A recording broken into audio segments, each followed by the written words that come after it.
Born Sofia Ciccolone in 1934, she grew up amid wartime ruins near Naples, sharing cramped quarters and enduring hunger as bombs fell overhead. Despite the hardship, she entered beauty contests as a teen and was noticed by filmmakers, paving her path into cinema. As Sophia Loren, she burst onto international screens in The Gold of Naples, 1954, and soon became Italy's greatest export to Hollywood. In 1961, her performance in Two Women made history. She won the Academy Award for Best Actress, the first for a non-English speaking role. Off-screen, her marriage to producer Carlo Ponti blurred lines between love and cinema, as she maintained creative influence throughout. Decades later, Loren still commands admiration not only for her radiant beauty, but also for a career built on grit, passion, and timeless authenticity. Born Norma Jean Mortensen on June 1, 1926 in Los Angeles, she grew up in foster homes and dreamed of something bigger than the limits of her childhood. In the 1940s, while working in a factory, a photographer discovered her and encouraged her to model, a moment that began her transformation into Marilyn Monroe. By the early 1950s, she was Hollywood's brightest star, dazzling audiences in Gentlemen Prefer Blondes and How to Marry a Millionaire. Her mix of innocence and allure redefined the idea of the modern woman. Determined to be taken seriously, she studied acting at the Actors Studio and founded her own company, Marilyn Monroe Productions, to gain creative control, a rare move for a woman in that era. Her performance in Some Like It Hot revealed not just comic genius, but emotional depth. Behind the glittering spotlight, Monroe faced exhaustion and pressure from fame, yet her legacy transcended the screen. Even today, her laughter, vulnerability, and ambition remind the world that she was not just an icon of beauty, but a symbol of resilience wrapped in silk and stardust. Edie Adams was born in 1927 and trained classically, yet she built her legend in television, Broadway, and film. Early on, she starred on Broadway, then caught the eye of comic pioneer Ernie Kovacs, marrying him in 1954 and becoming his creative partner.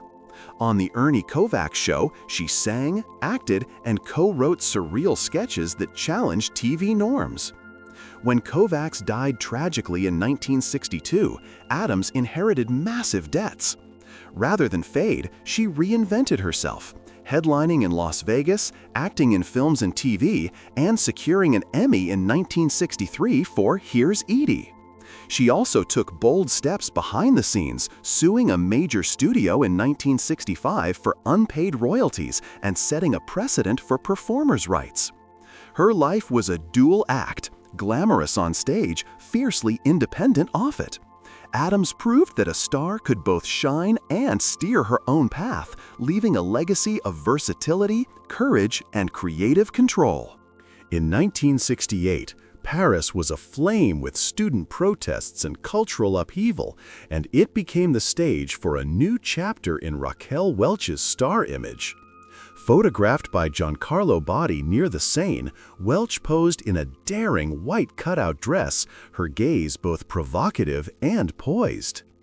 Coming off her blockbuster 1 Million Years BC, 1966, she was transforming from fantasy icon into a woman who controlled her own narrative. That year, she launched her own production company and turned down major roles that threatened her autonomy. Glamour for Welch became strategy. Her presence in Paris, amid intellectual salons, paparazzi, and cinematic ambition, spoke of a woman redefining stardom on her own terms. Even today, those Paris frames remain symbols not just of beauty, but of agency, audacity, and a Hollywood legend reimagined. Mitzi Gaynor was born in 1931 and discovered early for her triple threat talents: acting, singing, dancing. She broke into Hollywood in the early 1950s in musicals like My Blue Heaven and There's No Business Like Show Business. But it was her radiant turn as Nellie Forbush in South Pacific, 1958, that ignited her fame, winning a Golden Globe and embedding her voice in movie history. In the 1960s, she took her act to Las Vegas, crafting live spectacles that blended humor, song, dance, and daring choreography. Behind her sequins, Gaynor fought for creative control, founding her own production company to shape her own specials and reject typecasting. She won Emmys, toured internationally, and became a blueprint for female performers who demanded more than just star parts. Gaynor's legacy is not just performance, but resilience, the spark of an artist who turned musical optimism into enduring artistry. Born in 1919 in Illinois, Mary Beth Hughes began her Hollywood journey in the 1940s as a contract actress with 20th Century Fox.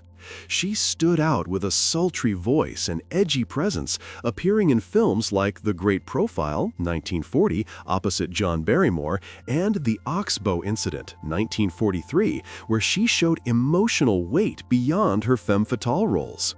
Hughes had rare range. She moved from noir seductress to girl next door with ease, often delivering a knowing line or glance that left scenes buzzing.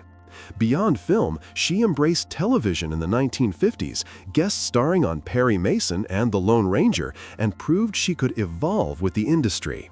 Though she never achieved A-list stardom, her impact resonates among noir fans and film historians. Hughes was a master of nuance. She didn't demand your attention, she earned it. One frame, one whisper, one electric look at a time. Julie Newmar was born in 1933 into a family of performers, training as a dancer and gymnast before stepping into acting. Her elongated silhouette and commanding presence made her a standout in films, but it was television that immortalized her. As the sultry, cunning Catwoman in Batman 1966, she turned villainy into allure. Her Catwoman danced between seduction and strength, owning every scene she entered. Off-camera, Newmar's ambitions extended far beyond glam shots. In 1977, she patented a line of pantyhose, Nudamar, to solve fit issues for tall women, becoming one of the first actresses to invent a product under her own brand. She also fluent in multiple languages, designed her home, and hosted salons with artists and thinkers. Decades later, Newmar's name still evokes glamour with grit. She showed that sensuality and intelligence need not be separate.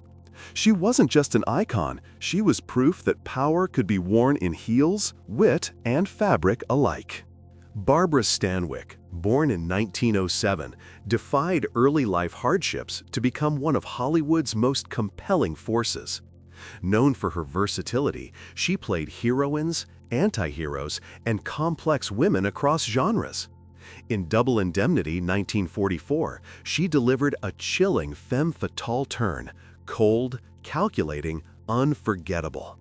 Her screen magnetism sparked the Be My Wife fervor, a fan movement rooted not in naive romance, but in awe of a woman who held audiences in her palm. Stanwyck was fiercely independent. She rode horses herself, confronted studio executives, and insisted on strong roles. Even her divorce from actor Frank Fay, the father of her adopted daughter, was a stand against dysfunction, not a retreat. Her characters were never passive. They schemed, loved, rebelled, and survived. Her screen legacy spans early cinema, noir, and television. The Be My Wife craze captures more than fan worship. It reflects devotion to authenticity, to a star who refused to be a supporting act in her own life.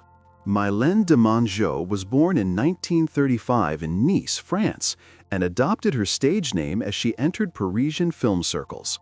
By her mid-20s, she starred alongside legends like Simone Signoret in The Witches of Salem, 1957, but her chameleon talent made her sought across genres.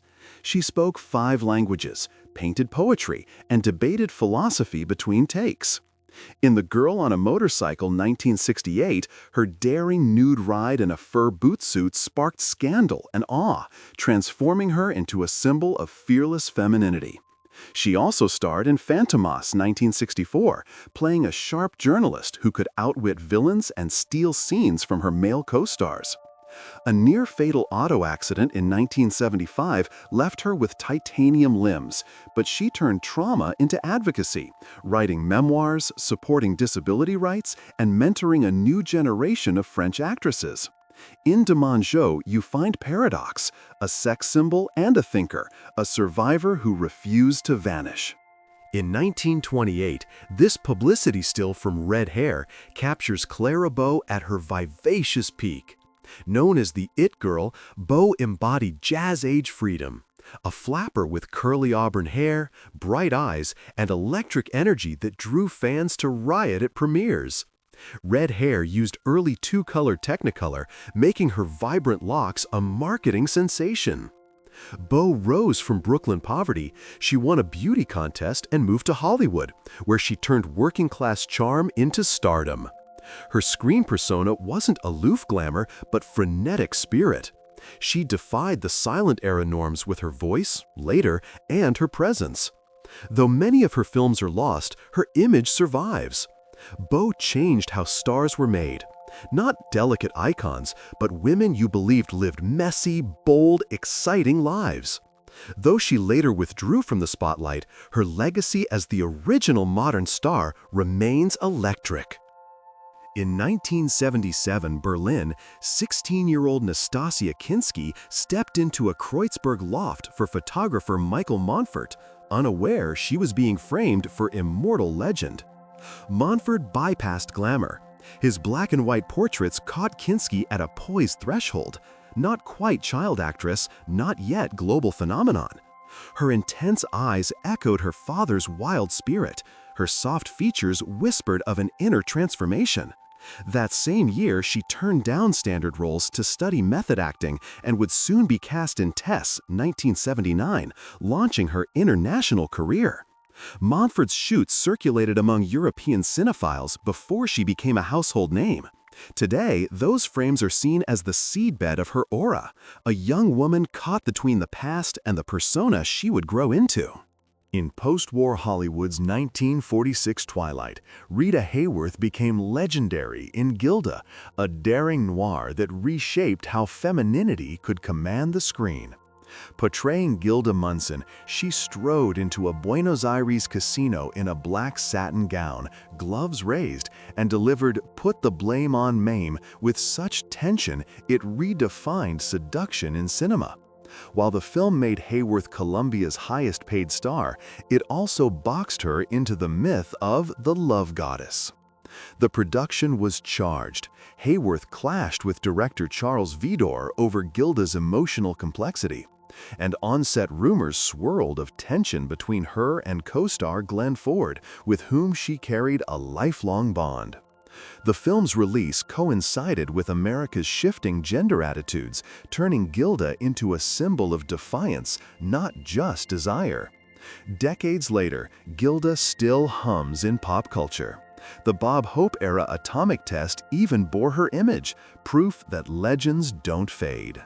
When Rita Hayworth flipped her fiery curls and sang "Put the Blame on Mame" in Gilda 1946, she transformed from movie star to cultural myth. Directed by Charles Vidor, the noir classic turned her into Hollywood's defining femme fatale, simultaneously powerful, wounded, and magnetic. As Gilda, she exuded danger wrapped in silk, every glance a mix of rebellion and vulnerability. The role mirrored Hayworth's real life, a woman fighting to control her image amid the studio system's relentless branding. Behind the scenes, the film's production was charged with emotion. Hayworth's chemistry with Glenn Ford burned on screen, while censorship battles forced her to suggest with movement what words could not say. Her performance became the standard for complex female desire in cinema. Decades later, Gilda remains a study in charisma and contradiction, proof that true allure is never just surface deep. In 1960s Paris, Françoise Hardy became the quiet storm that reshaped pop and fashion. Her haunting debut, Tous les garçons et les filles, turned a shy university student into the face of modern French cool. With her straight hair, thoughtful lyrics, and restrained smile, Hardy rejected excess, embodying a new kind of femininity, introspective, elegant, and intellectual. Photographed in turtlenecks, mini dresses, and courage suits, she symbolized a youth culture drawn to authenticity. While others sought fame, Hardy sought meaning. She wrote her own songs, spoke several languages, and often performed reluctantly due to stage fright. Still, her calm voice resonated across Europe, influencing artists from Bob Dylan to Charlotte Gainsbourg. Today, Hardy's music and minimalist aesthetic remain timeless. Her songs whisper where others shout, reminding the world that sometimes the most powerful presence is found in stillness. In 1967, Claudine Auger, former Miss France and star of Thunderball 1965, was photographed in Rome at the height of her sophistication. At just 27, she had redefined the Bond girl archetype, not merely glamorous, but thoughtful and poised. The image captured by Pierluigi Praterlon reveals her allure, a mix of Riviera luxury and Parisian intellect. Her gaze confident, her elegance effortless. That year, she turned from Hollywood spectacle to European cinema, collaborating with Claude Chabrol and starring in The Rover beside Anthony Quinn. Fluent in multiple languages and passionate about literature, Auger embodied a new generation of actresses who balanced beauty with intellect. Half a century later, her cinematic legacy still feels fresh. She proved that sophistication could be as disarming as seduction, and that true power lies in control, not spectacle. In 1968, under the glow of Las Vegas lights, Jill St. John captured the bold glamour of the swinging 60s. Photographed at the Riviera Hotel, she embodied modern independence, red hair blazing, cocktail in hand, confidence unmissable. The city mirrored her energy, vibrant, witty, and unstoppable. A skilled comedian and multilingual talent, St. John defied stereotypes, balancing charm with sharp intelligence. Before she became the first American Bond girl in Diamonds Are Forever, 1971, she was already reshaping Hollywood's image of the leading lady, less damsel, more equal. Off-screen, she moved among Rat Pack elites and moguls, yet stayed grounded by humor and self-awareness. This photo endures as a portrait of an era and a woman, radiating freedom and wit at full voltage. In 1933, Mae West swaggered through She Done Him Wrong and into film history. Her drawling invitation, "Why don't you come up sometime and see me?" wasn't just flirtation, it was rebellion. Adapting her Broadway hit Diamond Lil, West brought unfiltered sensuality and humor to Depression-era audiences starved for escape. Her role as Lady Lou, a self-assured saloon singer, saved Paramount Pictures from financial collapse and made her one of Hollywood's highest-paid stars. Censors panicked at her double entendres, but West outsmarted them with wit. Every line dripped with subtext, every wink a protest against repression. Nearly a century later, She Done Him Wrong still crackles with energy. Mae West didn't just play with rules, she rewrote them, proving confidence could be the most irresistible act of all. In The Big Heat, 1953, Gloria Graham redefined noir vulnerability as Debbie Marsh, a gangster's girlfriend whose wit masked quiet sorrow. Acting opposite Glenn Ford, she brought a tragic humanity to the hard-boiled world of director Fritz Lang. One scene, her face scarred by boiling coffee, became infamous, but it was Graham's calm defiance afterward that made her unforgettable. She played Debbie not as a victim, but as a survivor, her wounded beauty reflecting the emotional costs of crime and corruption. Off-camera, Graham was equally complex, restless, magnetic, often misunderstood, but always fearless in her craft. Her brief screen time left an outsized impact. Decades later, film historians still cite Debbie Marsh as noir's most haunting heart, a woman scorched by violence yet burning brighter for it.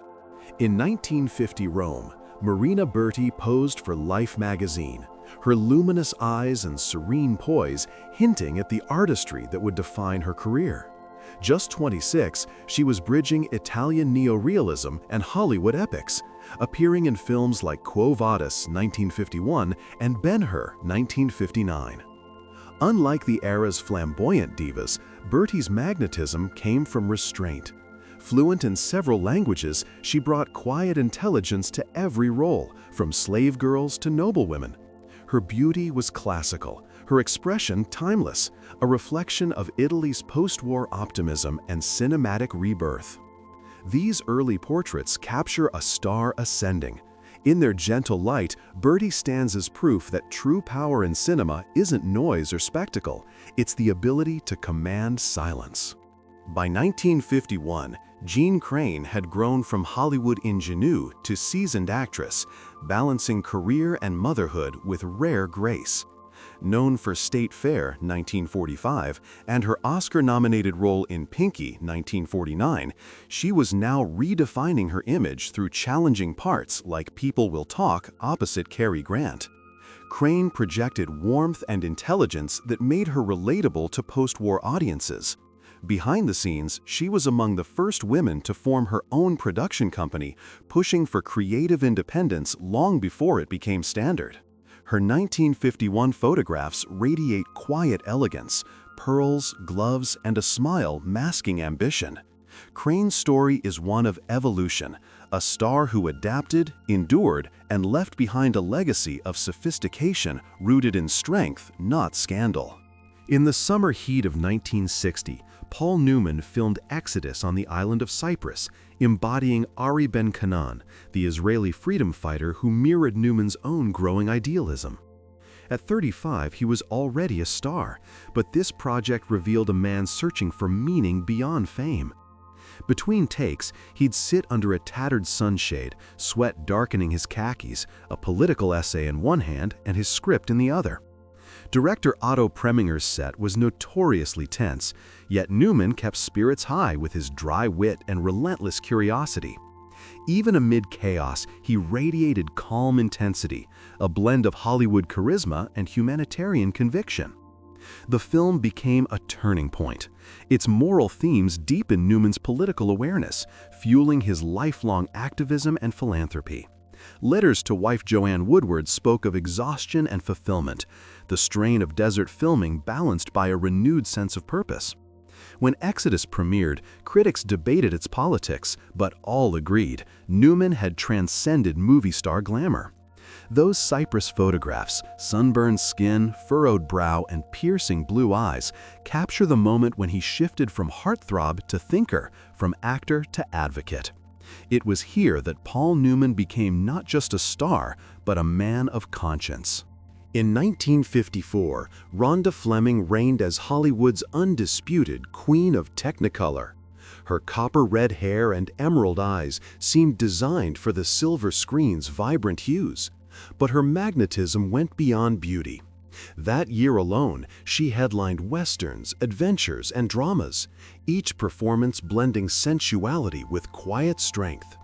Directors praised her for intelligence and professionalism, while audiences adored her luminous warmth. Off-camera, Fleming proved equally dynamic. She co-founded her own production company to control her projects, a rare feat for women in 1950s Hollywood. Friends recalled her generosity and quick humor, never aloof, always approachable. Even her deep Christian faith shaped her grounded confidence amid the excess of stardom. By mid-decade, she was both icon and entrepreneur, a rare synthesis of glamour and grit. Her films may have shimmered with Technicolor gloss, but Fleming's brilliance came from within. Radiant, controlled, and unforgettable, a star who never needed retouching. Before Hollywood perfected its machinery of fame, June Collier embodied its early charm. Born Dorothea Heermans in 1906, she transitioned from Broadway chorus lines to talkies with grace and humor. Her bright eyes and approachable wit made her a natural for the fledgling sound era, starring in The Love Racket, 1929, and The Payoff, 1930, where she played heroines who combined sweetness with quiet resolve. Unlike many contemporaries consumed by ambition, Collier valued stability. In 1931, she married filmmaker Stuart Patton, choosing family life over relentless publicity. As tastes changed, she gracefully stepped away from film, later re-emerging in radio and early television with the same unforced warmth. Though her name faded from marquees, her presence lives in those early reels, fragile yet full of life, from a time when stardom was more about sincerity than spectacle. June Collier remains one of cinema's gentle ghosts, a reminder that sometimes the brightest lights burn softly. In 1938, Hedy Lamarr sat before photographer Alfred Eisenstadt, her face luminous under soft light, her gaze impossibly intelligent. Newly arrived from Vienna, she was the talk of Hollywood, a European beauty whose film Ecstasy had scandalized audiences and whose mind was already racing beyond the limits of stardom. Eisenstadt's lens caught her essence, poised yet restless, elegant yet defiant. That same year, Lamarr made her American debut in Algiers, launching her as MGM's exotic new sensation. But in quiet moments, she filled sketchbooks with blueprints that would lead to her invention of frequency-hopping radio, technology that decades later inspired Wi-Fi. Her portraits from this session reveal a woman misunderstood by her era, a refugee genius hiding behind perfection. Eisenstadt saw what few did, a thinker trapped in a beauty myth whose true brilliance could never be captured by a single photograph. When Anne Bancroft entered the frame as Mrs. Robinson in The Graduate, 1967, she changed how cinema viewed desire, age, and power. Draped in leopard print, her character lured and challenged Dustin Hoffman's naive Benjamin, but beneath her seduction lay melancholy, a portrait of mid-century loneliness. Bancroft turned what might have been a caricature into one of film's most nuanced performances. Off-screen, she was introspective and fiercely devoted to craft. Married to Mel Brooks, she preferred quiet study to Hollywood parties, grounding her performances in emotional truth. Though forever linked to Mrs. Robinson, Bancroft resisted imitation, later stunning audiences in The Elephant Man and Agnes of God. More than a role, Mrs. Robinson became a cultural mirror, reflecting women's shifting identities in a changing world. Bancroft didn't just play her, she defined her, leaving a legacy that still feels dangerous, modern, and alive. With platinum curls and rebellious swagger, Mamie Van Doren stormed into 1950s Hollywood as its unapologetic wild card. Cast in rock and roll dramas like Untamed Youth, 1957, and High School Confidential, 1958, she embodied teen rebellion before it had a name. Where others played glamour, Van Doren played freedom, irreverent, bold, and unfiltered. Beyond the screen, she thrived in headlines and neon. She sang, danced, and flirted with controversy, yet behind the glitter was business savvy. She marketed her image, controlled her publicity, and later penned a best-selling memoir that reclaimed her story. Unlike her tragic peers, Mamie endured, aging not into obscurity but icon status. Today, she stands as the last living link to Hollywood's untamed era, proof that rebellion, when worn with wit and joy, never goes out of style. In 1958, Marilyn Monroe twirled before Paramount cameras during costume tests for Some Like It Hot, her sequined gowns catching studio lights like liquid gold. As Sugar Cane, she would redefine comedy through fragility and charm. But here, in rehearsal, she was pure instinct, shifting effortlessly from innocence to allure. Designer Ori Kelly crafted her shimmering flapper dresses, each one reflecting both her radiance and her private turmoil. Despite late arrivals and tension with director Billy Wilder, Monroe's performance emerged flawless, blending humor with aching vulnerability. Those test reels remain haunting today, a glimpse of Monroe's genius at its peak, unaware of the tragedy ahead. Beneath the laughter and glamour stood a performer who turned every sparkle into emotion, a woman both performing and revealing herself in a single breath. In 1933, rising stars Katharine Hepburn and Joel McCrea formed a friendship that glowed quietly amid Hollywood's noise. She was the fiercely independent newcomer fresh off her Oscar for Morning Glory. He, the steady, good-natured leading man. Between films, they escaped the studio grind for horseback rides through the California hills, where Hepburn could trade gowns for jeans and laughter. Their bond defied the fleeting connections of fame. Hepburn's sharp intellect balanced McCrea's calm humor. They admired each other's integrity in an industry of illusion.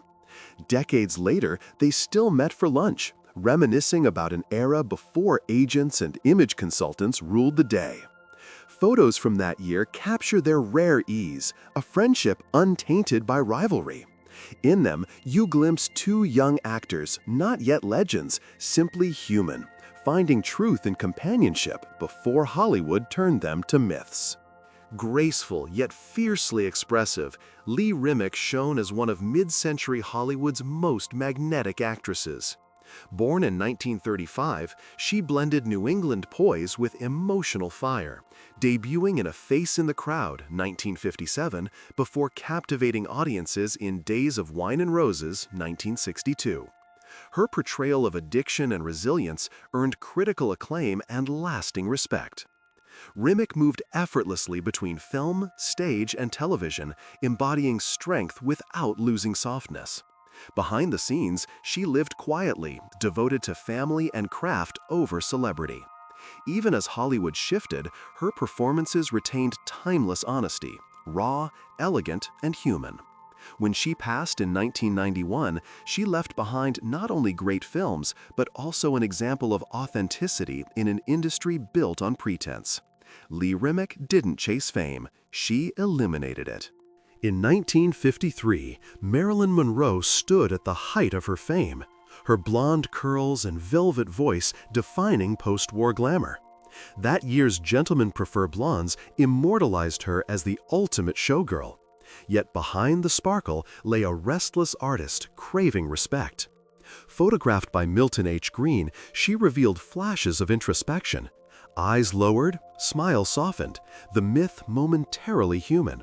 She studied acting, rebelled against studio control, and longed to be seen as more than a fantasy. Her marriage to Joe DiMaggio added headlines, but little peace. By year's end, she was both adored and isolated, the girl who had everything except freedom from her own legend. These 1953 glimpses capture that fragile duality, a woman luminous in public, searching in private, and destined to remain forever between dream and truth.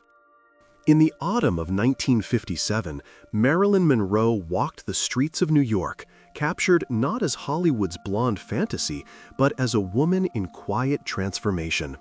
Photographer Sam Shaw, her longtime friend and confidant, followed her through Manhattan, his candid shots revealing something raw beneath the glamour. Against the hum of taxis and neon signs, Monroe appeared both luminous and lost, balancing fame with the fragile search for authenticity. At 31, she was studying with Lee Strasberg at the Actors Studio, trying to escape the typecasting that had defined her career. Her marriage to Arthur Miller was unraveling, yet she channeled the turbulence into her art, often seen with scripts and notebooks tucked under her arm. These photographs capture Monroe in her most human form, reflective on Lexington Avenue, laughing with strangers in Central Park, or pausing mid-stride, half aware of her own myth. The city mirrored her contradictions, vibrant yet lonely, intellectual yet chaotic. She had traded Hollywood's artificial lights for Broadway's harsh truth, surrounding herself with writers and artists who saw beyond her image. By decade's end, Monroe's New York interlude would shape her finest performances. Shaw's lens froze a fleeting calm before the storm, moments of vulnerability and quiet determination that revealed a woman not undone by fame, but fighting to redefine it. These images remain some of the most intimate ever taken of her, the legend stripped to her essence, the artist caught mid-rebirth. Betsy Joachim, The last living player from the original All-American Girls Professional Baseball League passed away at 104. A remarkable life that bridged sport, history, and women's empowerment. Born in 1919 in Ohio, she joined the South Bend Blue Sox in 1943 when World War II had pulled male players from the major leagues. The AAGPBL offered women the unprecedented chance to play professionally, wearing skirts instead of uniforms but swinging bats with ferocity. Jochum, an outfielder known for her speed and sportsmanship, became one of the league's early standouts, hitting .211 in her first season and inspiring teammates with her quiet leadership. Off the field, she worked full-time in a factory to support the war effort, embodying the resilience of a generation that redefined womanhood. Decades later, when A League of Their Own revived interest in the league, Jochum attended reunions and museum dedications, still quick-witted and humble about her role in history. Her story reminds us that pioneers don't always seek fame. They simply play their part so others can follow. The year was 1967, and the woman in this striking photo ruled the small screen with poise, intellect, and lethal precision. Diana Rigg, the unforgettable Emma Peel of the Avengers. With her sharp humor and black catsuit, Rigg became the embodiment of the decade's feminist revolution, proving that strength and style could coexist effortlessly. On set, she performed her own fight scenes and traded witty barbs with co-star Patrick Macnee, redefining the spy genre's female lead. Off-camera, she was equally formidable, demanding equal pay with her male counterpart and winning. Her command of both karate and conversation made Emma Peel an icon not just of pop culture, but of empowerment. Captured mid-era, this image radiates her essence, elegance edged with rebellion, intellect wrapped in allure. Rigg's legacy endures in every modern action heroine who dares to be as smart as she is strong. In 1958, Brigitte Bardot, France's golden muse, traded her Riviera glamour for the rhythmic fire of flamenco. These rare photos, taken during her lessons in Spain, show the actress barefoot and focused, her tousled hair falling over intense eyes as she learned the art's precision and passion. Bardot approached the dance not as a performance, but as liberation, a way to channel emotion beyond the camera's gaze. Between takes of And God Created Woman, she sought new forms of expression, exploring cultures with the same curiosity that made her an icon of free-spirited sensuality. In these lessons, Bardot is raw and unguarded, absorbed in the rhythm of clapping hands and strumming guitars. Each step captured her evolution, from ingenue to global symbol of individuality, a woman dancing to her own revolution. In Top Hat 1935, Ginger Rogers twirled into immortality beside Fred Astaire, her satin gowns swirling like smoke as their feet glided in perfect sync. This musical masterpiece remains one of cinema's purest expressions of joy, elegance choreographed to Irving Berlin's melodies. Rogers' charm lay in her balance of grace and grit. She matched Astaire step for step, often in heels and heavy gowns, redefining screen partnership dynamics. Behind her effortless smile was a perfectionist who rehearsed tirelessly, making the impossible look weightless. Nearly a century later, her legacy endures. The girl from Independence, Missouri, who danced her way into eternity, reminding audiences that style without spirit is just movement, and Ginger Rogers had both in abundance. At Heathrow Airport in 1968, Brigitte Bardot embodied effortless modernity. Clad in a short coat, knee-high boots, and oversized sunglasses, she was the living image of 1960s chic, a star moving through crowds with feline nonchalance. By then, Bardot had transcended cinema to become a global symbol of liberation and rebellion. Photographers swarmed, yet her poise never faltered. She seemed less a celebrity than a force of nature. That snapshot, wind tussling her hair, suitcase in hand, captures her essence at its peak, unbothered, untamed, and impossibly cool. Today, it endures as one of fashion's most emulated airport looks, proof that true style requires no stage, just authenticity in motion. In 1952, Marilyn Monroe attended bandleader Ray Anthony's Hollywood party, where she playfully posed beside Lassie, cinema's most famous dog. The photo, a mix of glamour and whimsy, reveals Monroe's rare ability to blend superstardom with sincerity. Dressed in a sparkling evening gown, she kneels beside the collie, her laughter unforced, her warmth genuine. This light-hearted moment came as Monroe's career soared, between modeling contracts and breakout roles in Niagara and Gentlemen Prefer Blondes. Amid a crowd of producers and starlets, she radiated a humanity that cameras couldn't fake. The image survives as a charming time capsule, Hollywood's rising goddess sharing the spotlight with man's best friend. A reminder that even icons crave simple joy. Born in 1906 in St. Louis, Josephine Baker transcended boundaries of race, art, and nationality to become one of the 20th century's most dazzling performers. In 1920s Paris, she electrified audiences at the Folies Bergère, dancing in feathers and pearls while defying colonial stereotypes with grace and audacity. Offstage, she was a fearless activist, serving as a spy for the French resistance during World War II and later marching beside Martin Luther King Jr. in Washington. This 1951 photograph, taken alongside actress Tallulah Bankhead, captures two legends mid-laughter, Baker's confidence radiant, her legacy already assured. A century later, her influence echoes through stars like Beyoncé and Grace Jones. Baker was more than a performer. She was freedom personified, the rhythm of resilience wrapped in sequins. Born in 1955 in Murano, Italy, Gloria Guida rose from teenage model to icon of Italian cinema's most provocative era. Crowned Miss Teenager Italy in 1974, she entered film the same year with La Ragazzina, beginning a bold career in the commedia erotica all'italiana genre. Throughout the 1970s, Guida starred in box office hits like La Liceale and Avere Vent'anni, blending sensuality with satire. Behind the provocative scripts was a sharp actress who used humor to explore Italy's shifting views on gender and freedom. Her collaborations with Lino Banfi and Alvaro Vitali defined an age of cinematic rebellion. By the 1980s, she left film for theater and family life, but her image, equal parts innocence and fire, remains etched in European pop culture. Guida wasn't just a sex symbol, she was the pulse of an era learning to laugh at its own taboos.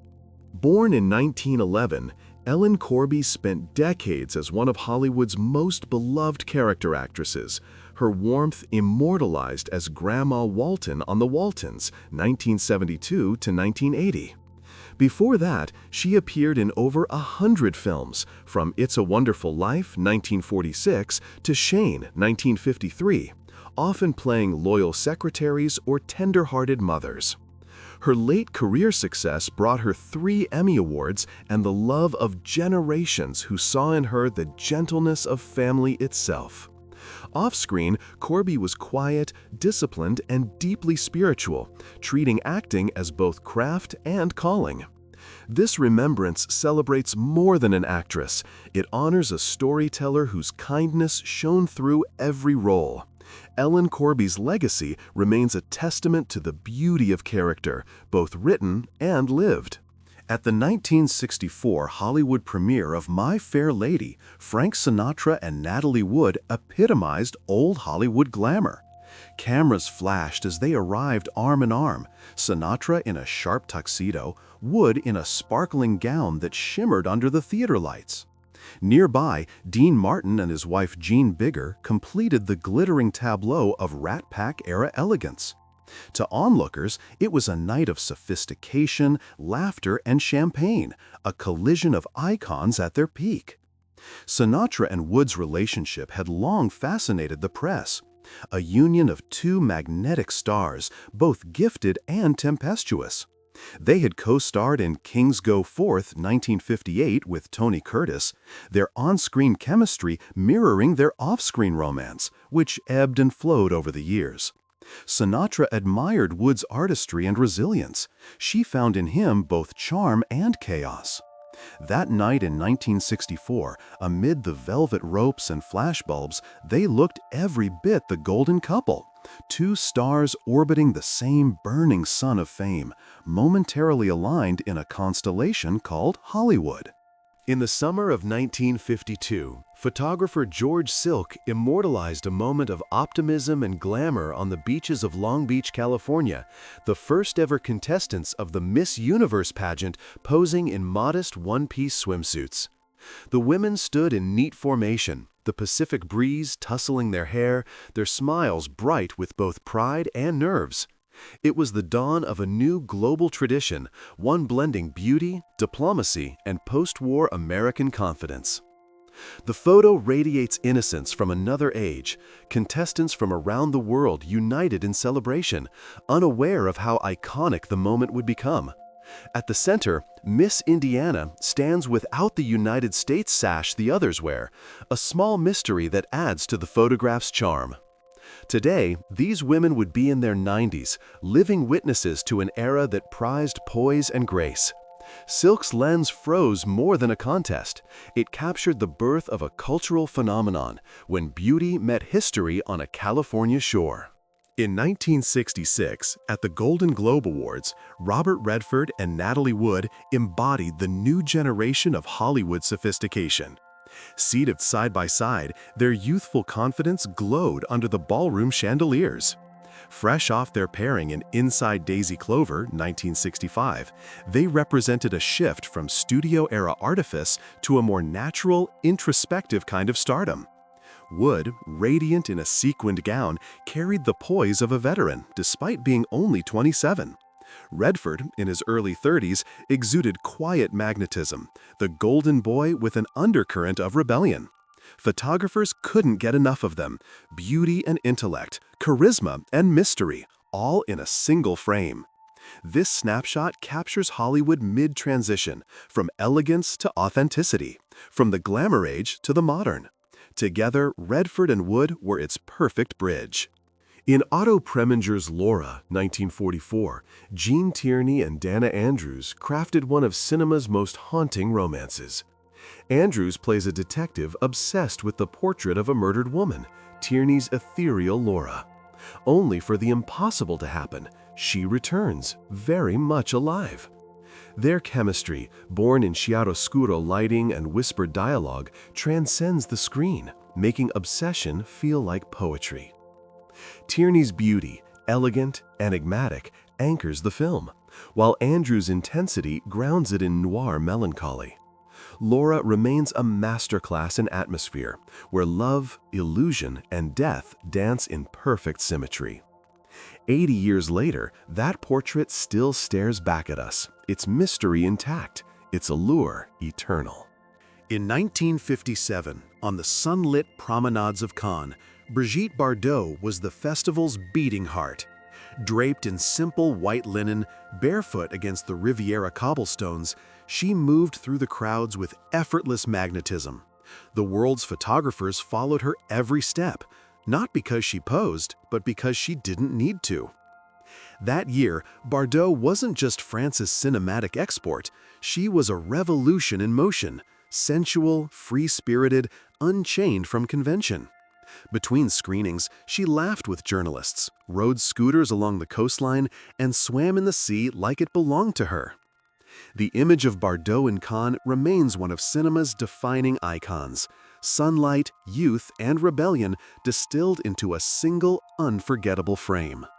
In 1982, Phyllis Davis stood poised in her Los Angeles home, radiant under the photographer's lens, a portrait of a woman at the height of her power. Best known for her roles in Vegas, Knight Rider, and The Love Boat, Davis had become a familiar face in every living room, a symbol of the confident, glamorous women who defined early 1980s television. This photo shoot captures her blend of strength and sensuality, relaxed yet commanding, elegant yet relatable.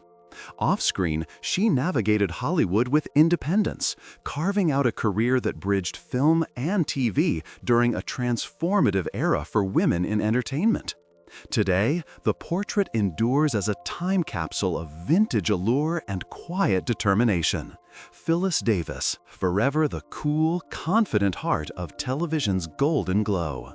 Madeleine LeBeau, 1923 to 2016, was the fiery French actress who, at just 19, etched herself into history as Yvonne in Casablanca. Her cry of "Vive la France" during the La Marseillaise scene remains one of cinema's most powerful acts of defiance, both on-screen and off. Having fled Nazi-occupied Paris with her husband Marcel Dalliot, LeBeau brought real emotion to her role as the jilted lover turned patriot. Draped in an Ori Kelly gown and fire-eyed with conviction, she embodied wartime resilience and glamour in one unforgettable moment. Decades later, she remained proud to be the last surviving Casablanca cast member, a living link to a film that symbolized courage, exile, and hope. LeBeau's legacy isn't just cinematic, it's heroic, immortalized in the rallying cry of freedom that still echoes through time. With her smoky voice and magnetic aura, Elizabeth Scott, 1922-2015, was film noir's ultimate siren. From The Strange Love of Martha Ivers, 1946, to Dead Reckoning, 1947, she played women who were equal parts danger and desire, always 3 steps ahead of the men who underestimated them. Born Emma Matzo in Scranton, Pennsylvania, Scott reinvented herself with a new name and a look that could stop time. Tousled blonde hair, knowing eyes, and a velvet voice tinged with danger. Off-screen, she refused to conform, embracing independence and mystery over Hollywood's demands for perfection. Though she left acting in the 1970s, her legacy endures through smoky close-ups and torch songs that sound like heartbreak set to jazz. Elizabeth Scott didn't just play the femme fatale, she defined her.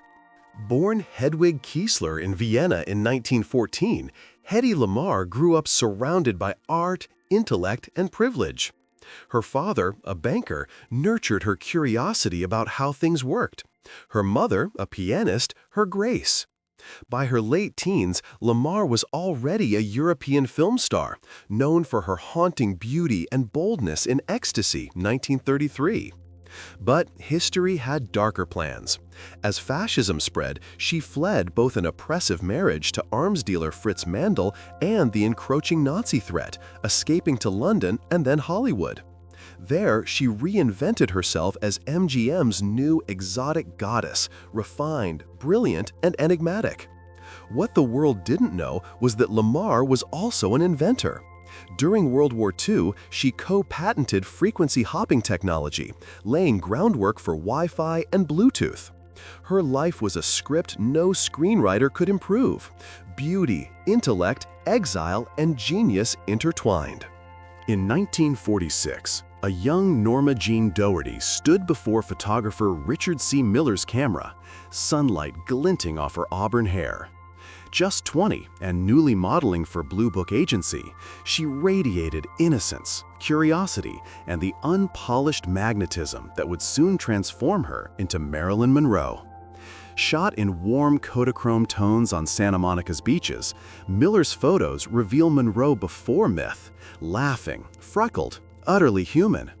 Months later, she'd sign with 20th Century Fox, dye her hair blonde, and begin her metamorphosis into Hollywood's most enduring icon. These images capture the calm before the storm, a young woman on the edge of destiny, unaware that her face would soon define an era.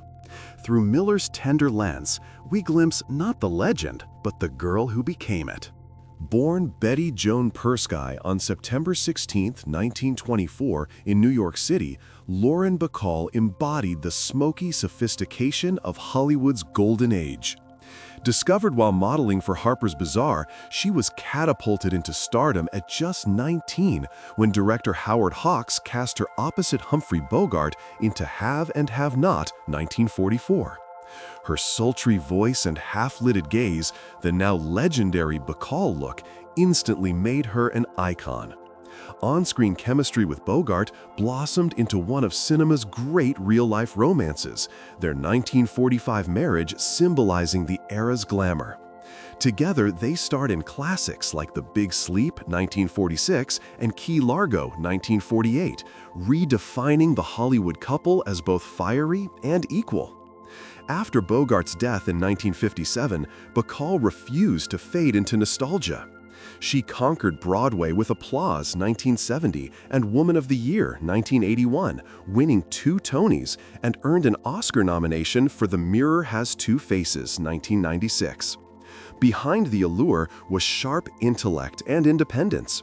Her memoir, By Myself, revealed the grit behind her poise, single motherhood, heartbreak, and relentless reinvention. When she passed in 2014 at 89, Bacall left behind more than a filmography. She left a blueprint for elegance with backbone. A voice like smoke, a stare like truth, and a presence that never dimmed. Forever, the look. Born Norma Jean Mortensen on June 1, 1926, in Los Angeles, Marilyn Monroe transformed from a foster child into the face of 20th century fame. Discovered during World War II while working in a factory, she signed with 20th Century Fox in 1946 and became Marilyn Monroe, the name that would outlive her. Her rise was meteoric. Niagara, 1953, showcased her as the ultimate seductress, while Gentlemen Prefer Blondes and Some Like It Hot proved her comedic brilliance.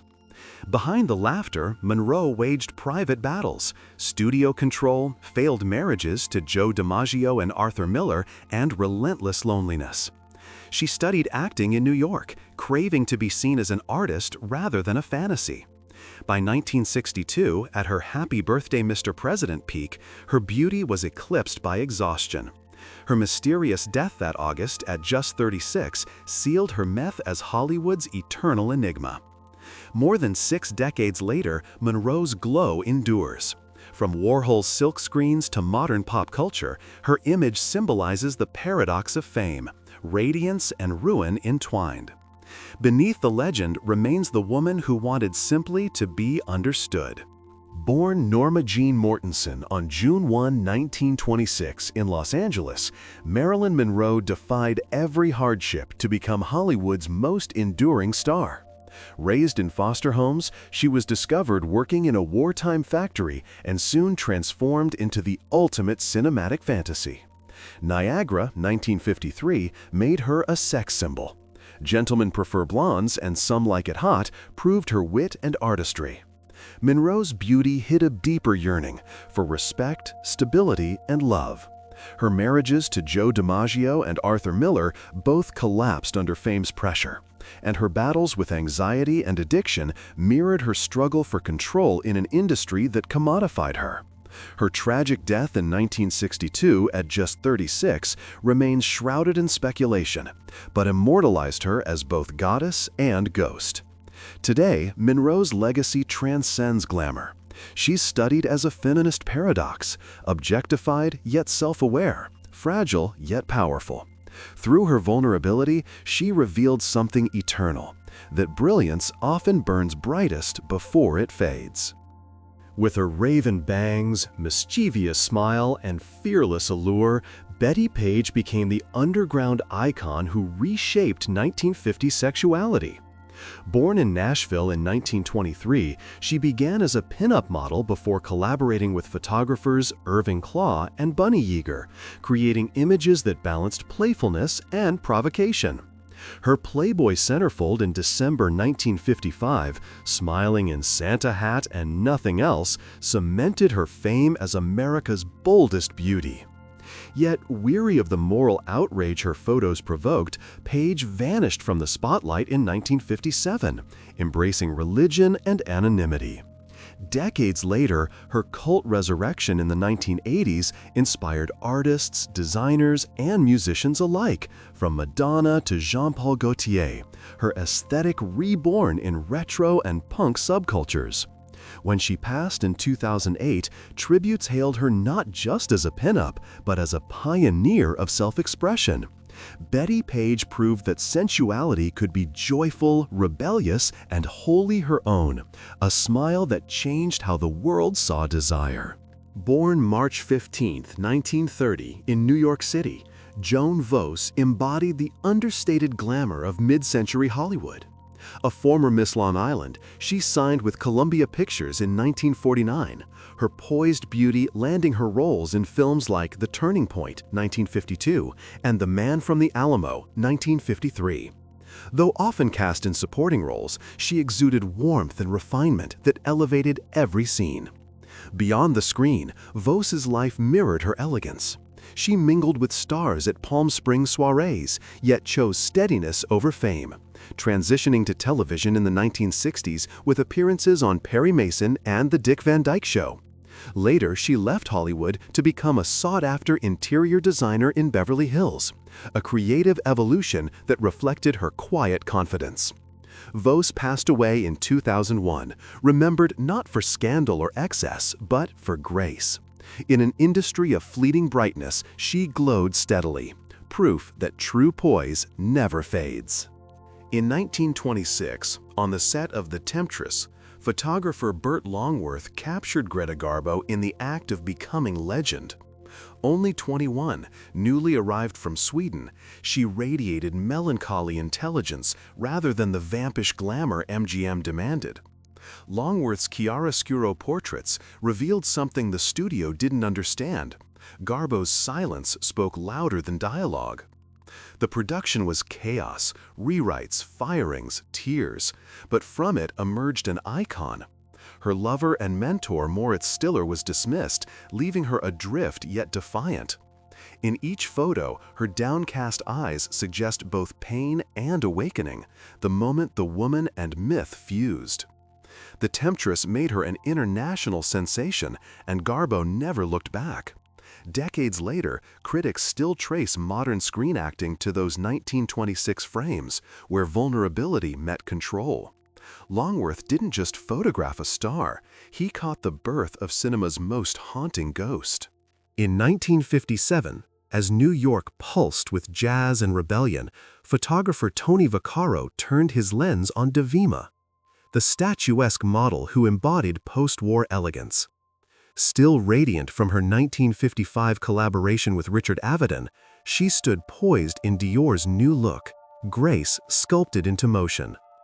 Vaccaro's portraits, stripped of glamour's pretense, show Divima as both icon and woman, serene yet restless. Behind her aristocratic facade lay a story of grit, a former elevator operator who became the highest-paid model in the world, then walked away from fame, calling it shallow. Her image froze fashion's last gasp of aristocracy before the youthquake of the 1960s swept it away. Decades later, her quiet poise remains unmatched, a vision of beauty defined not by excess but by control. With her platinum curls, hourglass figure, and fearless showmanship, Jane Mansfield was Hollywood's loudest laugh and brightest flash. Born in 1933, she turned heads with The Girl Can't Help It, 1956, where her comic timing rivaled her curves. Equal parts satire and spectacle, she played the blonde bombshell to perfection because she knew it was an act. Mansfield's life was a technicolor whirlwind: 5 marriages, Vegas residencies, photo ops with pet lions, and a pink palace filled with heart-shaped bathtubs. Beneath the camp, she was multilingual, musically trained, and shrewd about her image. Her death in 1967 at only 34 ended her story abruptly, but her impact never faded. Jane Mansfield turned parody into power, proving that even in sequins and chaos, she was always in on the joke. Born Maria Luisa Ciccarelli in Rome in 1931, Monica Vitti became the face of Italian modernism, a muse who captured the ache of alienation. In Michelangelo Antonioni's La Ventura, 1960, her blank stares and quiet anguish redefined screen emotion. Over the next decade, in La Notte, L'Eclipse, and Red Desert, she embodied disconnection with hypnotic grace.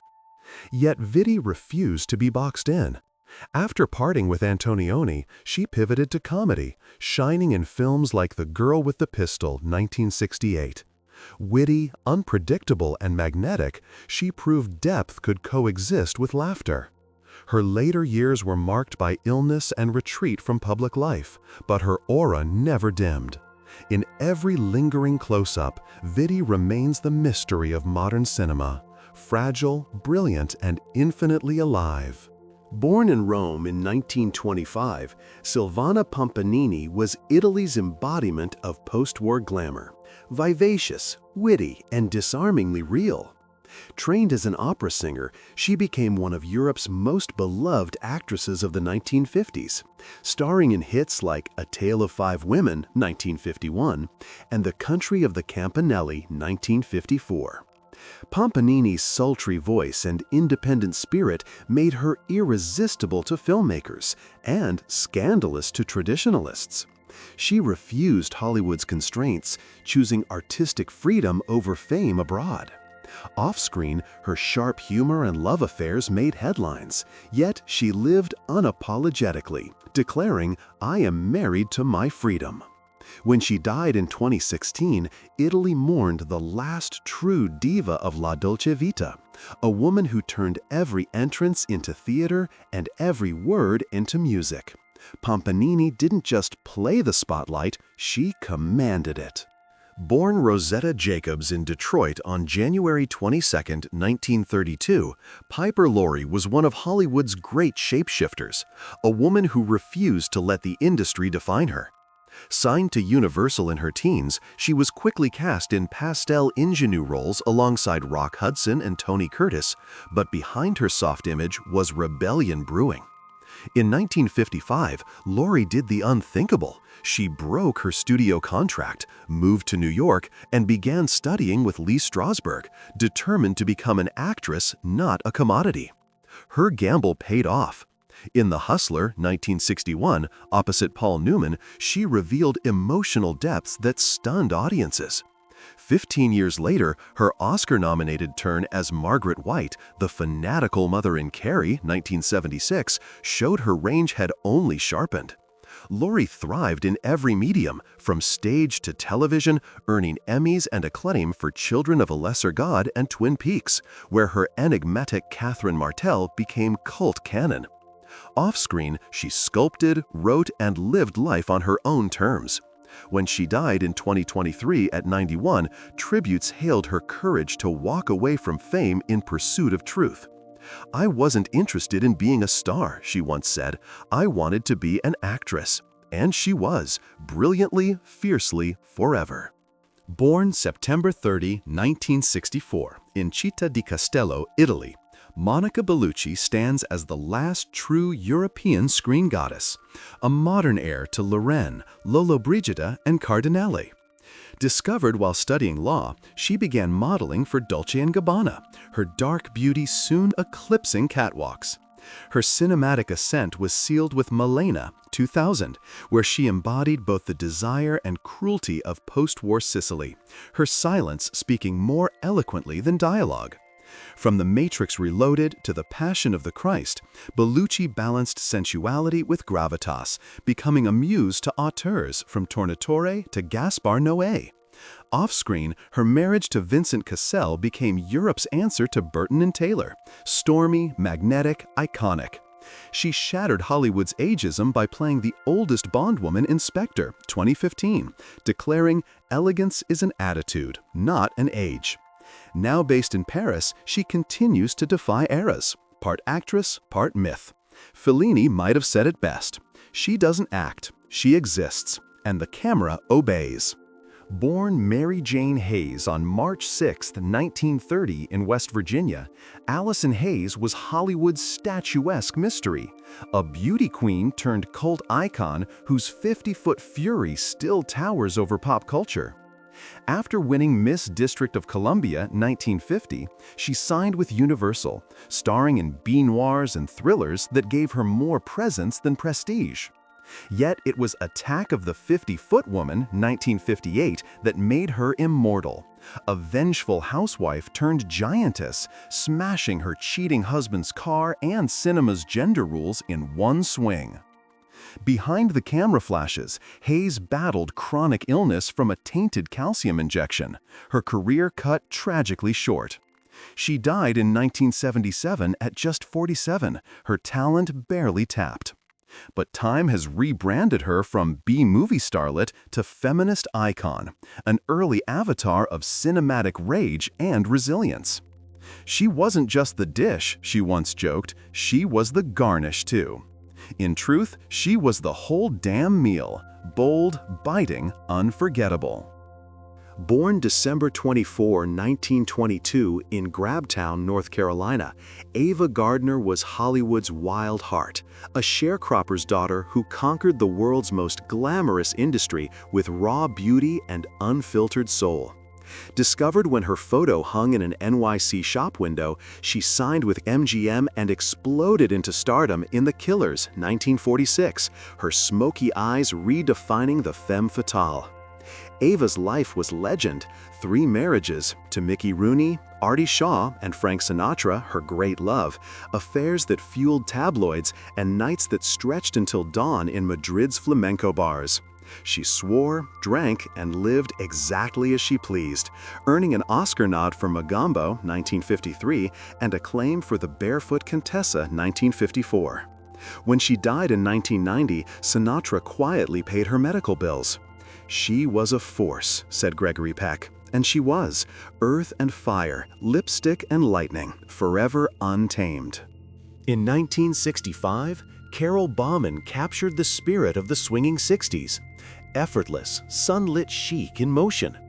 A favorite muse of photographers Richard Avedon and Bert Stern, she embodied mod-era femininity. Barefoot at poolside, eyeliner thick as rebellion.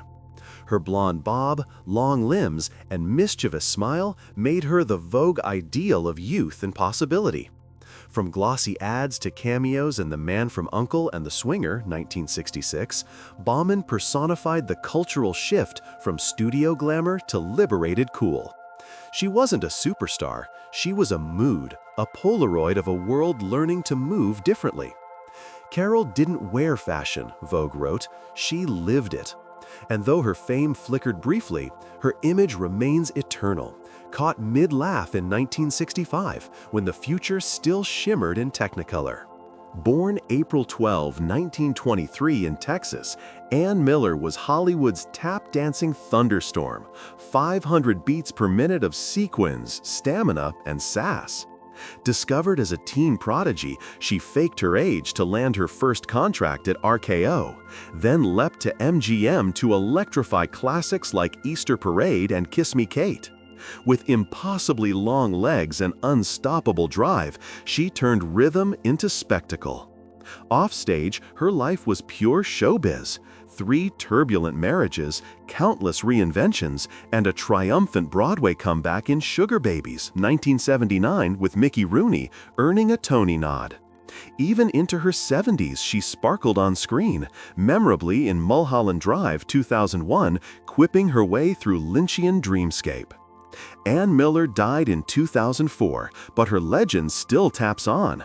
"I didn't dance," she said, "I attacked. A rhinestone hurricane with a Texan soul." Born May 25, 1925 in California, Jean Crane was Hollywood's porcelain paradox. Sweet as spring on screen, quietly rebellious off it. Discovered as a teen beauty queen, she became Fox's wholesome darling in State Fair, 1945, her Technicolor quo defining post-war optimism. Yet it was Pinky, 1949, where she played a light-skinned black woman passing as white that proved her depth, earning her an Oscar nomination and sparking Southern outrage. Unlike her peers, Crane chose constancy over chaos. She married at 20, raised 7 children, and stayed married for life, unheard of in her circles. She worked steadily through the 1950s, balancing melodramas with noir intrigue, A Letter to Three Wives, Vicky, then gracefully transitioned to television. When she died in 2003, critics called her Hollywood's quiet rebel. She'd proven that virtue could be riveting, and that grace, on or off screen, is its own form of strength. Born Tina Blacker in New York City, February 11, 1934, Tina Louise became television's eternal flame. Trained at the Actors Studio, she conquered Broadway before her breakout as the glamorous movie star Ginger Grant on Gilligan's Island, 1964 through 1967. With her auburn hair, crimson lips, and magnetic poise, she turned camp into charisma. Yet Tina bristled at being defined by one role. Long before it was fashionable, she fought for serious parts, earning praise in The Trap, 1959, The Wrecking Crew, 1969, and off-Broadway dramas. After Hollywood's glare dimmed, she wrote children's books, recorded jazz, and quietly built a life defined by creativity, not nostalgia. Now in her 90s, she remains one of the last living icons of TV's golden era, a reminder that glamour fades, but grace endures. "Ginger was an illusion," she once said. "Tina is real." Crowned Miss USA 1953, Myrna Hansen embodied the American dream with a smile and stride straight from the Eisenhower era. Born in Chicago and raised in Compton, she parlayed pageant fame into a Fox contract, joining the same talent pool as Marilyn Monroe and Jane Mansfield. Her blend of charm and poise made her a favorite for glossy magazine covers and TV guest spots. Though she never broke into stardom's top tier, Hansen built a steady, graceful career across film, television, and eventually real estate. She was proof that beauty queens could be more than decoration. They could be doers. Asked once what Miss USA taught her, she replied, "Crowns open doors, but you still have to walk through them." Myrna did, head held high, leaving footprints of elegance on every stage she crossed.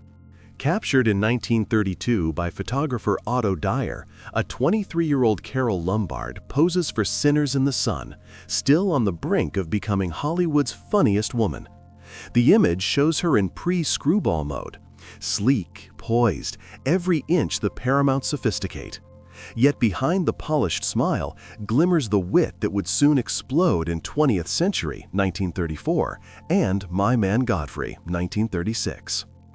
Lombard wasn't content to be just beautiful, she was electric, known for cracking jokes, swearing like a sailor, and out-drinking her male co-stars. By the late 1930s, she was the highest-paid actress in Hollywood and married to Clark Gable, her equal in legend. Her life ended too soon in a 1942 plane crash, but Dyer's photo freezes her right before takeoff, on the verge of greatness, eyes already sparkling with mischief. "She wasn't just funny," said her director Gregory LaCava. "She was lightning in a bottle." Born in Paris on September 28, 1934, Brigitte Bardot was not merely a movie star. She was a revolution wrapped in sunlight. Discovered at 15 by Elle magazine, she became the embodiment of post-war liberation, her tousled blonde hair and feline gaze rewriting the rules of femininity. When And God Created Woman, 1956, exploded across screens, Bardot's raw sensuality scandalized conservatives and enthralled the world, turning Saint-Tropez into a cultural shrine and the bikini into a manifesto of freedom. In the 1960s, she transcended pinup status with Contempt, 1963, where Jean-Luc Godard captured her in cinematic chiaroscuro, half goddess, half enigma. Off-screen, she lived with reckless authenticity, barefoot in Cannes, in love with art, music, and the chaos of life. When she retired at 39, declaring, "I gave my beauty and youth to men, now I take them back," it was the final act of her rebellion.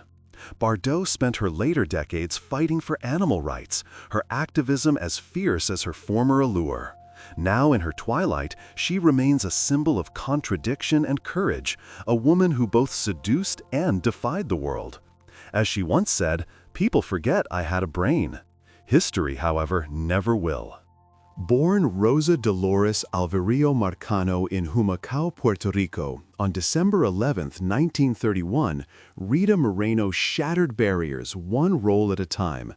Arriving in New York as a child, she conquered Broadway by 13 and Hollywood by her 20s, though studios often confined her to caricatures of exotic women. Her Oscar-winning performance as Anita in West Side Story, 1961, broke those chains. She became the first Latina to win an Academy Award, even as Hollywood tried to box her in again. Moreno fought back with versatility. She won a Grammy for The Electric Company, an Emmy for The Muppet Show, and a Tony for The Ritz, making her one of the first EGOT legends.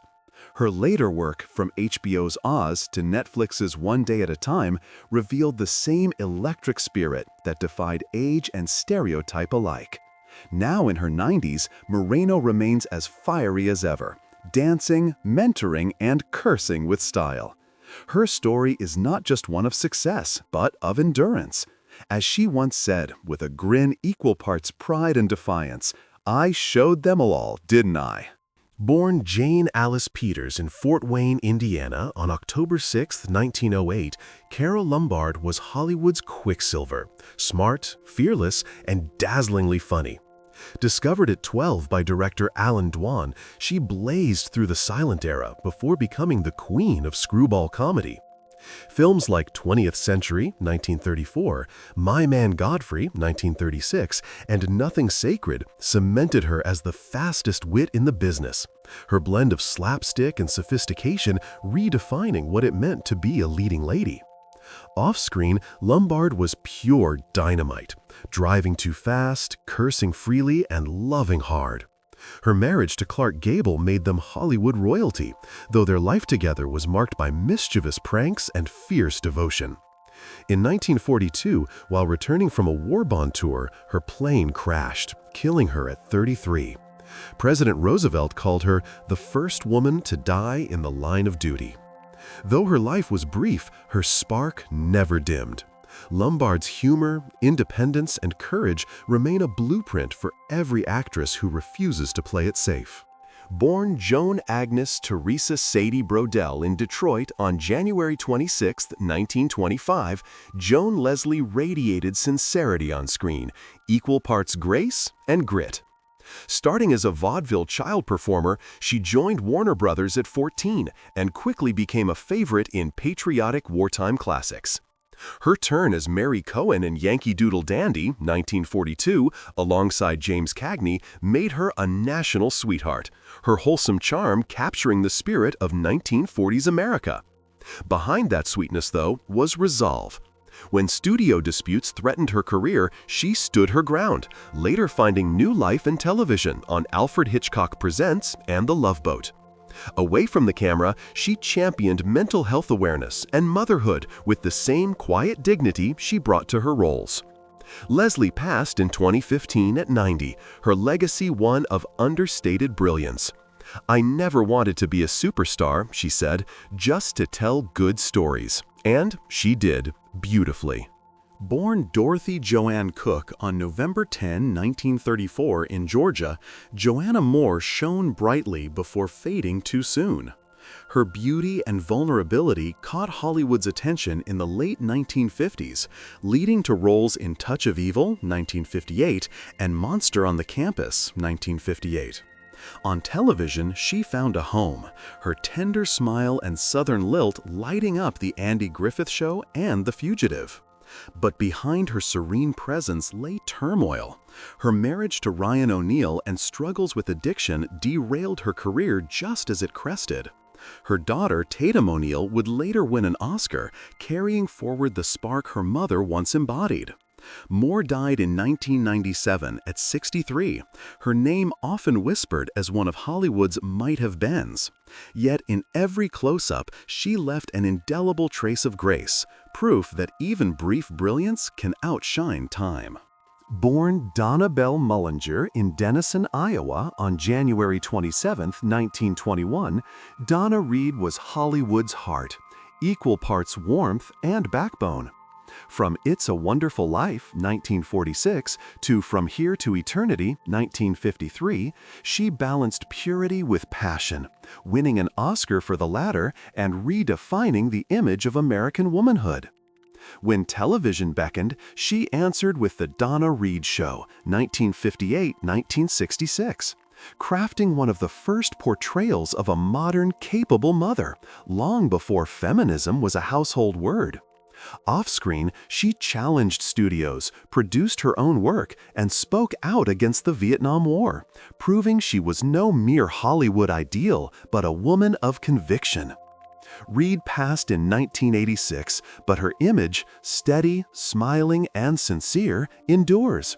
As director Frank Capra said, she didn't play goodness, she radiated it. Born Sofia Villani Ciccolone in Rome on September 20, 1934, Sophia Loren rose from war-torn poverty to the summit of world cinema. Discovered in a beauty contest, she became the muse and later wife of producer Carlo Ponti, who helped shape her luminous career. From The Gold of Naples 1954 to Two Women 1961, her blend of sensuality and gravitas redefined the screen heroine, earning her the first Oscar ever awarded for a foreign language performance. Through the 1960s, she was Italy's proud export, earthy, regal, and radiant in Marriage Italian Style and Yesterday, Today, and Tomorrow. Off-screen, her life was equally operatic, filled with legal battles, love, and unwavering loyalty. Now in her late 80s, Loren remains cinema's eternal muse, a woman who turns survival into poetry. "Everything you see," she once laughed, "I owe to spaghetti." Born Myrna Adele Williams in Helena, Montana in 1905, Myrna Loy was the rare actress who grew more graceful with every decade. Starting as a silent-era vamp, she reinvented herself in the 1930s, perfecting a balance of sophistication and wit as Nora Charles in The Thin Man, 1934. Her chemistry with William Powell made them Hollywood's most beloved on-screen duo, equal partners in love, crime-solving, and martini consumption. Off-screen, she was just as extraordinary, volunteering with the Red Cross during World War II, championing civil rights, and serving as a UNESCO delegate. Loy's later films, like The Best Years of Our Lives, 1946, revealed her emotional depth far beyond comedy. When she died in 1993, she left no scandals, only admiration. Hollywood called her the perfect wife, but history remembers her as something greater, the perfect woman, strong, smart, and eternally modern. In 1992, photographer John Stoddart captured a young Catherine Zeta-Jones on the brink of legend. Fresh from her breakout role in The Darling Buds of May, the Welsh beauty radiated cinematic promise. Poised, self-assured, and already carrying the allure of classic Hollywood. Within a few years, she would become a global star, stealing scenes in The Mask of Zorro, 1998, and winning an Oscar for Chicago, 2002. This early portrait distills everything that would make her unforgettable. The luminous skin, the steady gaze, the quiet confidence of a woman destined for greatness. From Swansea's valleys to Los Angeles red carpets, Zeta-Jones's journey was built on equal parts grit and grace.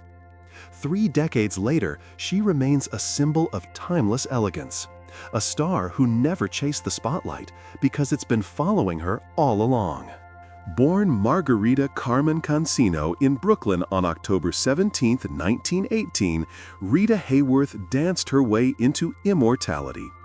The daughter of Spanish flamenco dancers, she trained from childhood, performing across Tijuana before Hollywood beckoned. Rebranded by Columbia with red hair and a new name, she blazed through the 1940s in films like CoverGirl, 1944, Blood and Sand, 1941, and, most famously, Gilda, where her sultry glove strip cemented her as cinema's ultimate femme fatale.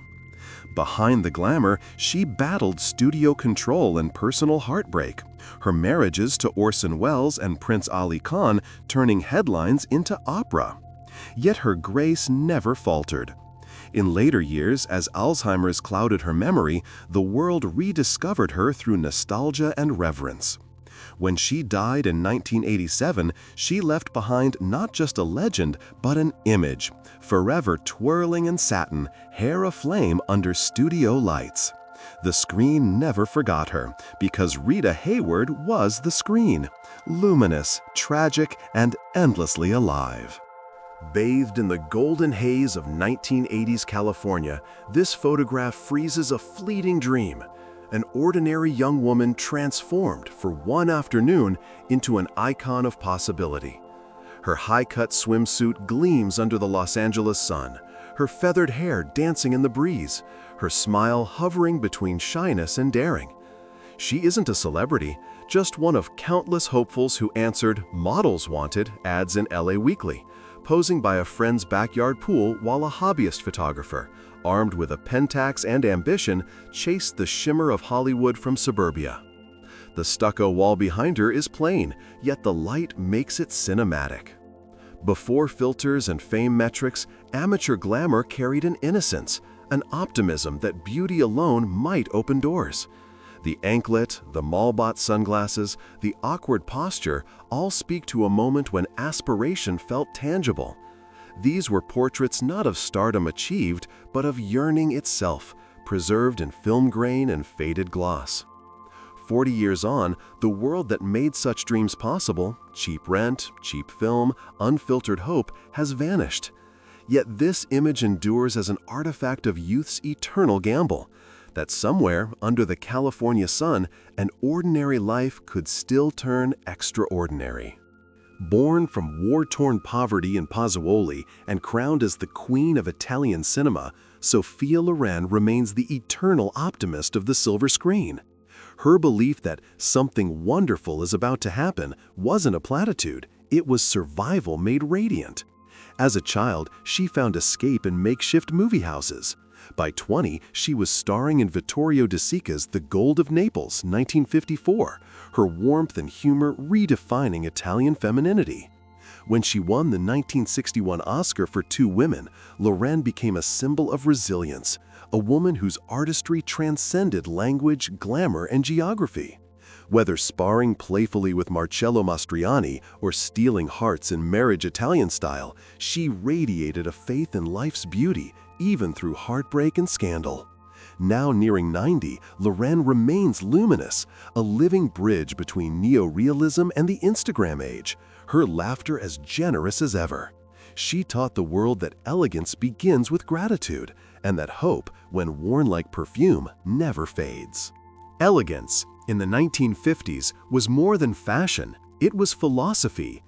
This photograph captures that mid-century grace, a woman poised between tradition and change, her cinched waist and quiet confidence embodying an era that worshipped structure while dreaming of freedom.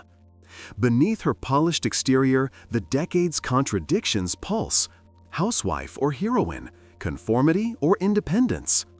Her glance, softly lit and deliberate, mirrors a generation negotiating identity within couture's confines. The tailored lines of her dress echoed Dior's new look, while the tilt of her chin whispers defiance. She stands not just as a style icon, but as an emblem of transition, caught between post-war idealism and the slow-burning revolution of self. Decades later, her image endures as both relic and revelation. It reminds us that grace isn't about perfection, but about the quiet strength in holding your pose while the world shifts around you. In every frame, Monica Bellucci embodies the contradiction that defines true stars: softness and power intertwined. Born in Umbria in 1964, she left law school for modeling, and within a decade, her name echoed across Europe's art houses. Her breakout in Bram Stoker's Dracula, 1992, hinted at what was to come: an actress who made desire itself cinematic. With Milena, 2000, Bellucci joined the pantheon of Italian icons, channeling Sophia Loren's sensual gravity and Anna Magnani's emotional truth. Her performances, at once vulnerable and volcanic, bridged eras, blurring lines between sacred and profane, passion and pain. Whether as a digital goddess in The Matrix Reloaded or a weary beauty in The Passion of the Christ, she transcended genre and age alike. Now in her 60s, she wears time as elegantly as silk. In a world obsessed with reinvention, Bellucci's defiance is her constancy, proof that allure, when anchored in authenticity, never expires. With flame-red hair and an unbreakable will, Maureen O'Hara redefined Hollywood heroism. Born in Dublin in 1920, she brought Celtic fire to the screen, her emerald eyes cutting through black and white film before Technicolor ever caught them. This 1940 portrait captures her just before legend, youthful, poised, and already commanding. O'Hara refused to play docile beauties.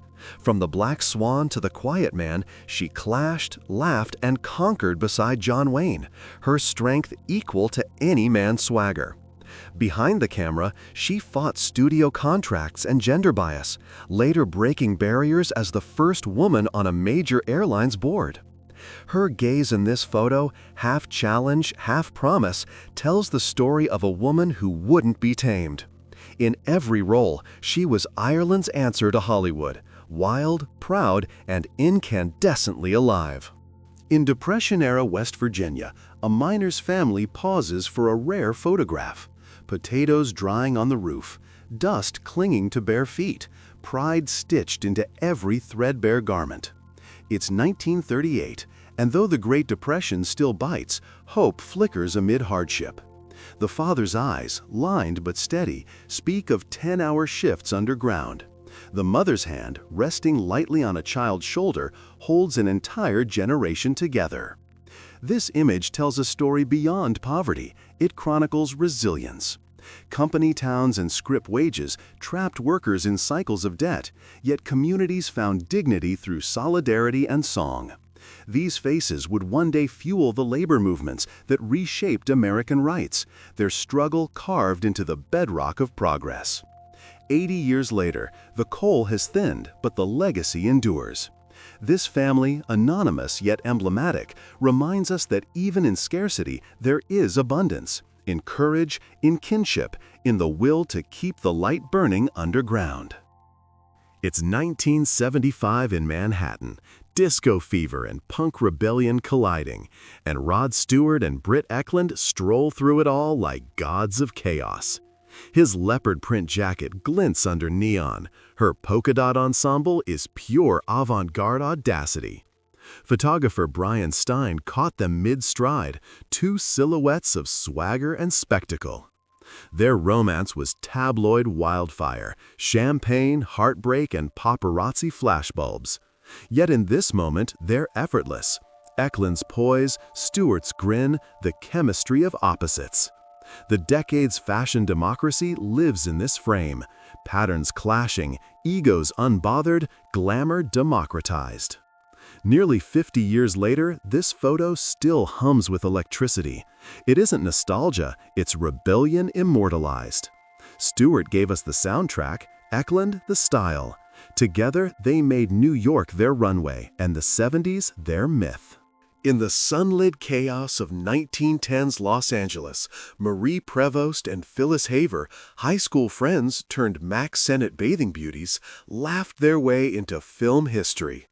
Clad in wool swimsuits and mischief, they dove headfirst into Hollywood's infancy, where slapstick ruled and women's freedom found its first expression in laughter.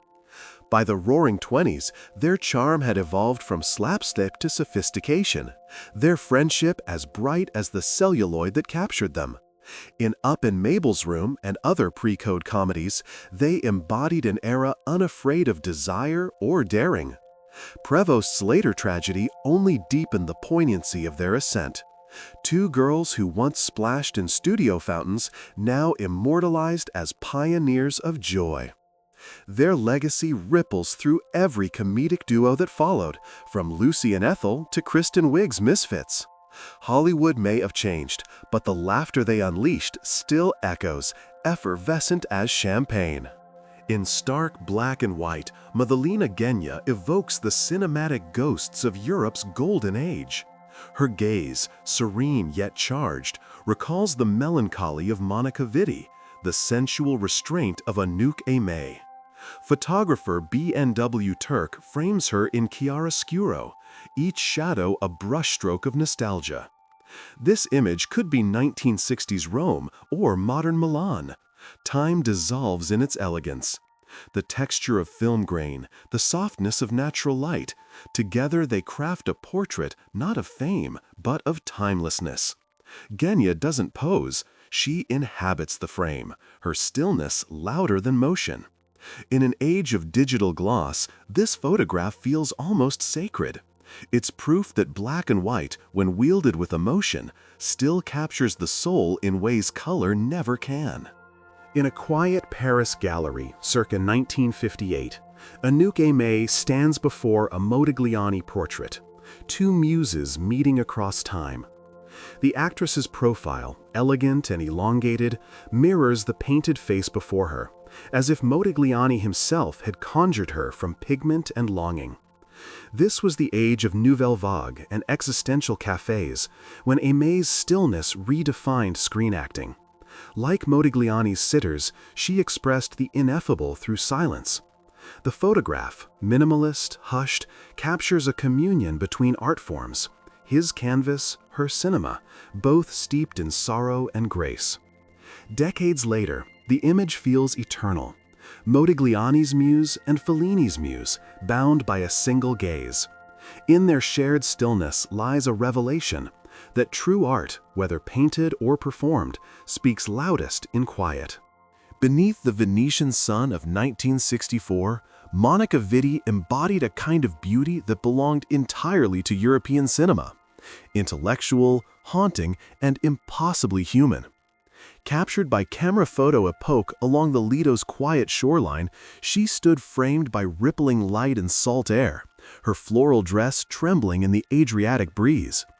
Fresh from Antonioni's existential trilogy, L'Avventura, La Notte, and L'Eclisse, she was no longer just an actress, but the face of cinematic modernism, an enigma sculpted in shadow and silence.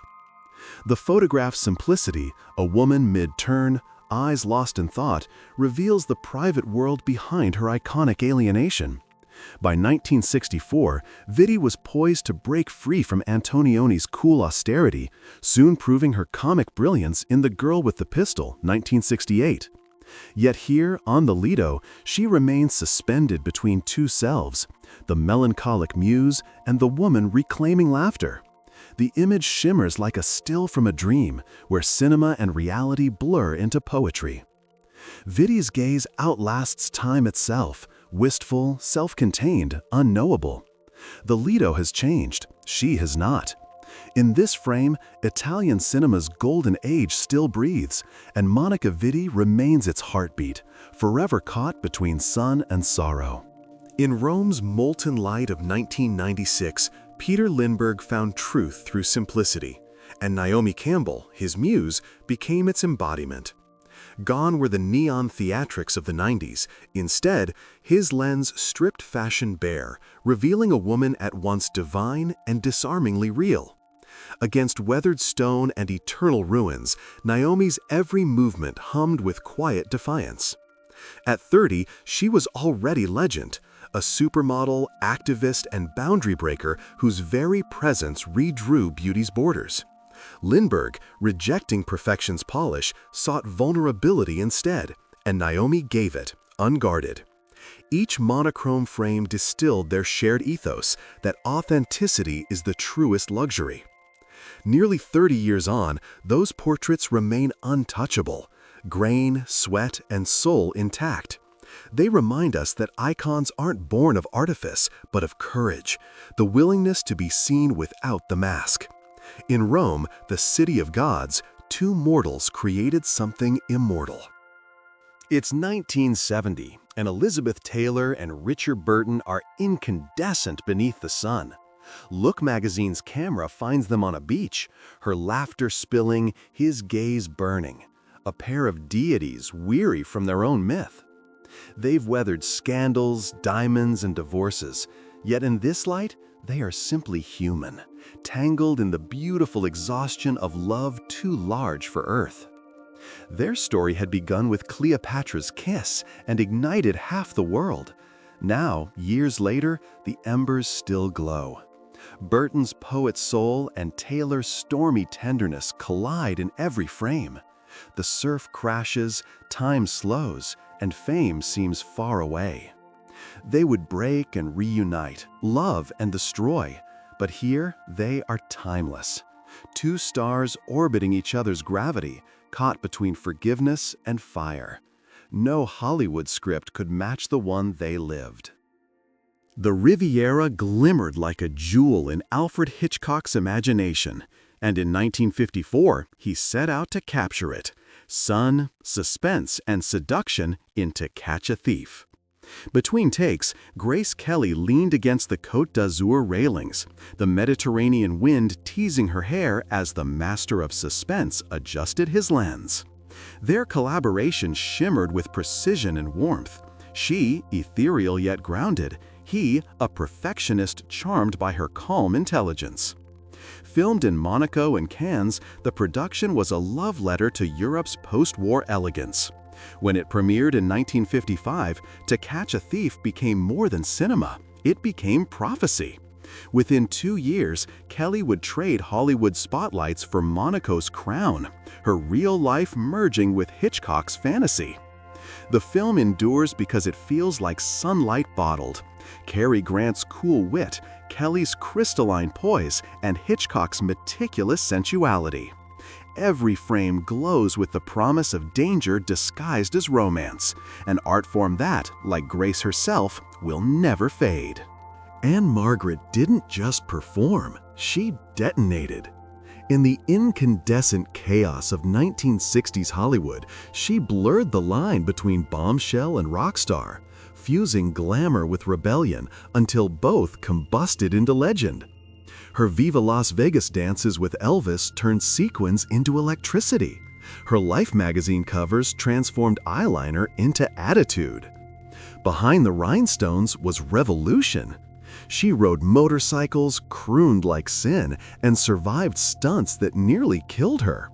To watch her was to witness glamour weaponized, a woman reclaiming power through performance. Every shimmy, every spark was defiance disguised as glitter.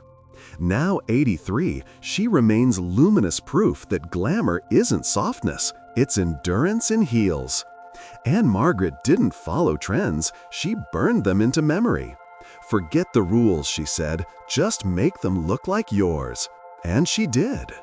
The year is 1970. Elizabeth Taylor laughs mid-motion, violet eyes gleaming, unaware that Richard Burton will later scrawl poetry across the back of this very photo. She is like an ocean wave. It's not a portrait, it's devotion on film. He adored her chaos, her beauty, her impossible light. Together they lived like myth. Diamonds, disasters, and declarations of love carved in ink and whiskey. Yet this image, intimate and unposed, cuts deeper than their grandeur. It captures the rare calm between storms, a woman seen not by the world, but by the man who worshipped her. Burton would die before her, she would outlive the legend. But this photograph remains their truest relic. Two hearts colliding beyond reason, beyond fame, beyond time. Simona's eyes wrote as if fire had learned French. Her poems, sweat-soaked, defiant, and dangerously alive, turned desire into philosophy. In post-war Paris, where smoke curled through jazz clubs and women reclaimed their hunger, her verses spoke what others dared only feel. She was the heir to Baudelaire and the sister of Nin, her words painted in heat and shame and freedom. Lovers in Saint-Germain whispered them over absinthe, tracing her syllables across bare skin. Critics dismissed her, artists worshipped her. Today, her poems still burn, reminders that the body, too, is literature. Aziz didn't just write about lust, she sanctified it. Her rebellion lives wherever art refuses to blush. Born in the Dominican Republic, Maria Montez conquered 1940s Hollywood not through subtlety, but spectacle. Draped in jewels and technicolor smoke, she ruled as cinema's first camp goddess, bold, bronzed, and gloriously self-aware. Cobra Woman, Arabian Nights, Siren of Atlantis, each film a cathedral to her excess. "I know I'm not a great actress," she said, "but I'm a great star." And she was. Her exaggerated elegance inspired drag queens, underground filmmakers, and Warhol's muses. She was kitsch turned divine, the patron saint of too much. When she died at 39, she ascended, not to heaven, but to legend. Today, her spirit dances through every act of beautiful excess, whispering, "If you're not outrageous, darling, you're invisible." For nearly a century, Clint Eastwood has stood as American cinema's steadiest silhouette, cowboy, cop, and auteur rolled into one. Born in 1930, he rode from Leone's dust-choked westerns into directing glory, crafting films that turned grit into poetry. Unforgiven, Mystic River, Million Dollar Baby, each stripped Hollywood of illusion, leaving truth behind. At 95, Eastwood remains cinema's stoic conscience. His glare shaped decades, his stories reshaped myth. Few artists have spanned so many eras with such quiet dominance. They call him a relic of toughness, but really, he's its philosopher. The man with no name became the man who defined them all.